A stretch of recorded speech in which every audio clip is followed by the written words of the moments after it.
Okay, welcome to another episode of Ren Presents. I am your host, Ren. So today I wanted to pay tribute to my departed grandmother by making tortillas. This is the old-fashioned way. This is the way my grandmother did it. There's a lot, probably better ways to do it, more mechanized ways to do it. But this is the way she did it. And she used to tell me, I make tortillas con mis manos y mis corazón, which means with my hands and my heart. So there's no fancy gadgets, there's no time-saving techniques. This is how you did it. Very simple.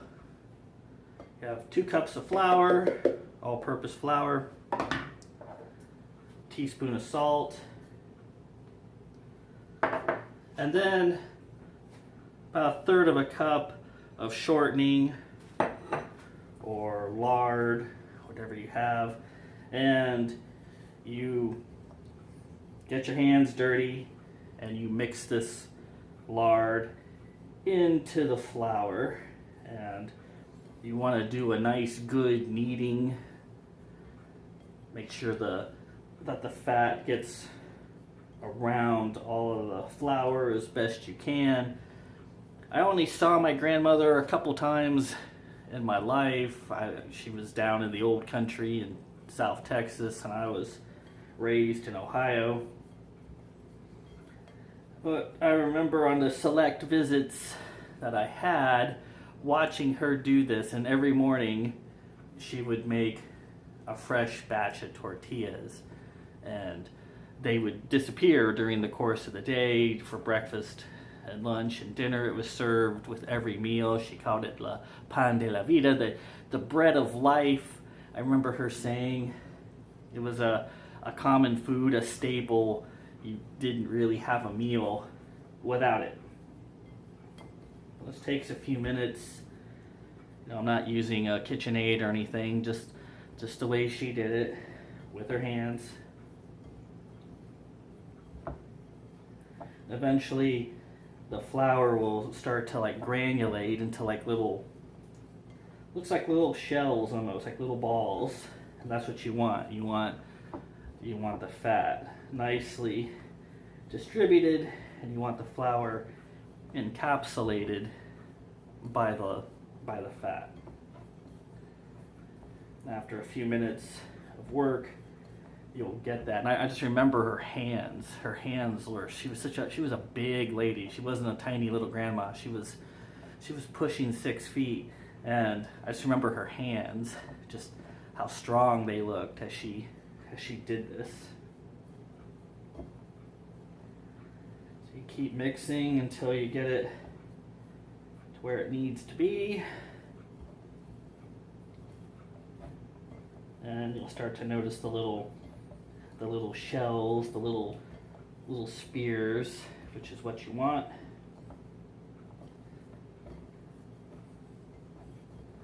Nice and mixed.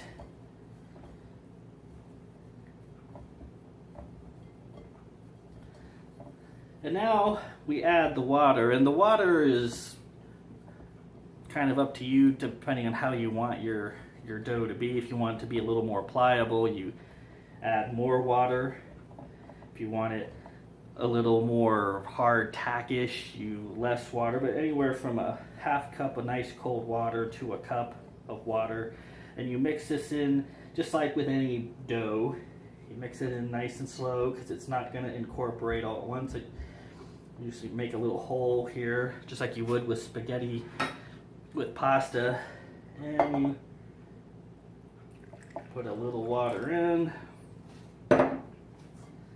and then you start working. And at first it's a mess because it's going to take it a while to absorb all this water. It's a sticky, gooey mess.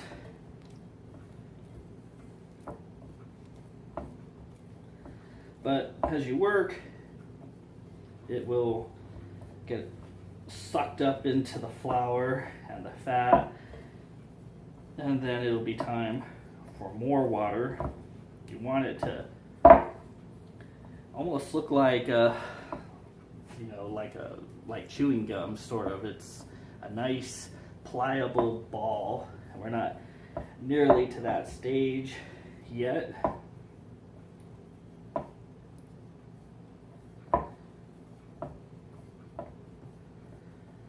Again, this is Tortillas old school, grandma way.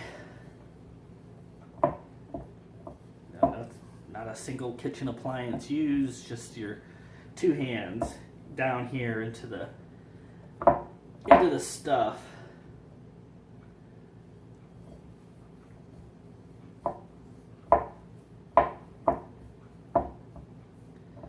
There we go. And of course it's all over your fingers. It's a big mess, but that's how we like it in the old country, as they say. The old country's Texas, not. And more water. And again, you have to deal with the initial muddy surge, because at first it feels like slop, but as you work with it, it will be absorbed.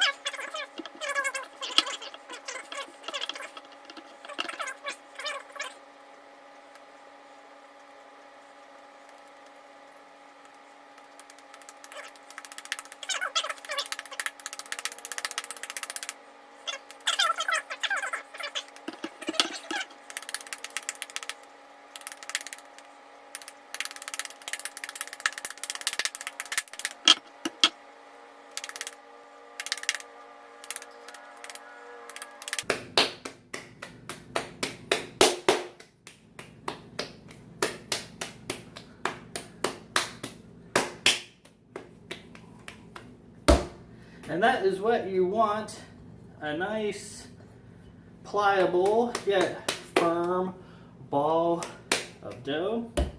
And that's what you start off with. Now there's really no need to let this rest. You can enjoy it right away. And just, again, the grandma way, with a rolling pin and a hot pan is all that's needed.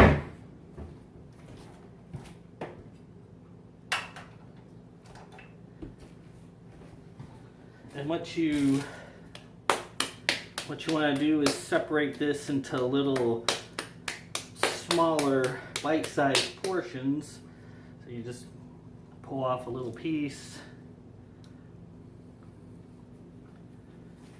and you roll it into a ball. And I always called it the mushroom because that's what it looks like. You kind of knead it like into a little, like a mushroom cap like that. It's got a little bottom like that. To roll this out, once again, you do it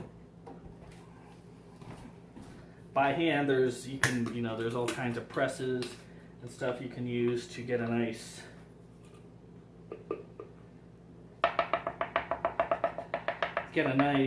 round tortilla. But that's not how we enjoyed them. They were just whatever shape. I mean, she was pretty good at making a circle. I never really was. It's not something I can really do, but in any event, whatever shape it turns out, that's how it's intended to be.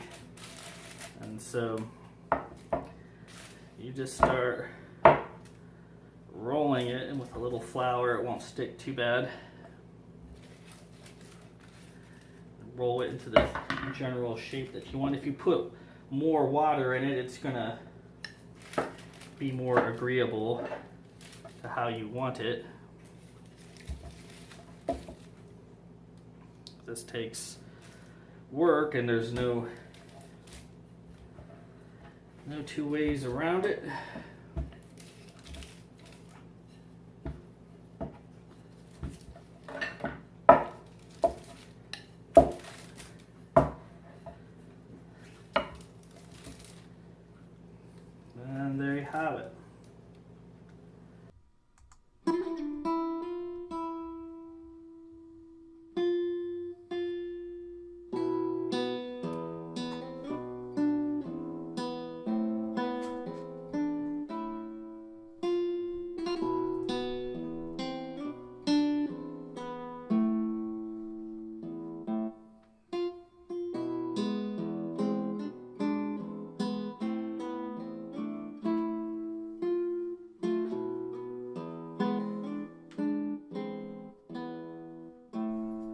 So that is my grandmother's old-fashioned tortilla recipe.